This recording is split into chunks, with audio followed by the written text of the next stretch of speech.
తెలంగాణ వ్యాప్తంగా కూడా మొత్తం బడుగు బలహీన వర్గాల బిడ్డలందరూ కూడా మేల్కొని మరి అందరం కూడా కలిసి ఉద్యమాలు చేయడం జరిగింది.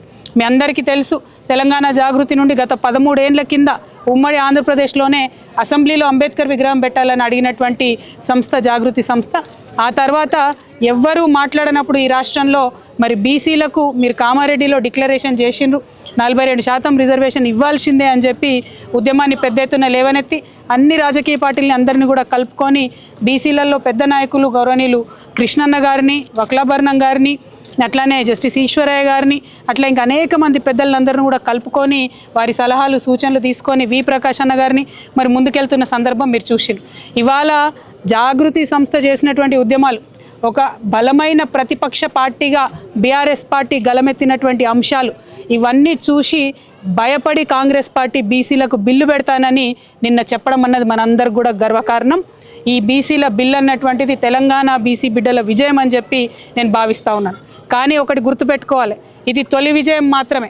కాంగ్రెస్ పార్టీకి ఎప్పుడైనా మాట ఇచ్చి దోకా చేసేటటువంటి అలవాటు ఉంది. దోకా బ్యాస్ కాంగ్రెస్ పార్టీ కాబట్టి బిల్లులో మనం 2-3 అంశాలు ఇవాళ ప్రతిపాదిస్తూ ఉన్నాం. ఇది తెలంగాణ వ్యాప్తంగా ఉన్నటువంటి బీసీ బిడ్డలందరూ కూడా జాగ్రత్తగా విని ఆలోచన చేయాలి.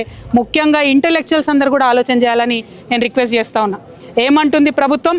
ఒకటే బిల్లు 42% పెట్టి దాన్ని కేంద్ర ప్రభుత్వానికి పంపించి చేతులు దులుపుకుంటామంటున్నారు. కానీ ఎన్నికలలో అట్లా చెప్పలే, 42% ఇస్తాం రిజర్వేషన్ అని చెప్పిండ్రు.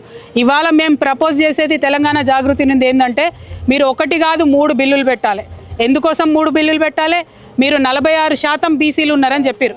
మరి 46% బీసీ ఆడబిడ్డలైనా మగబిడ్డలైనా చదువుకోవడానికి విద్యలో 46% రిజర్వేషన్లతోనే ఒక బిల్లు పెట్టాలి.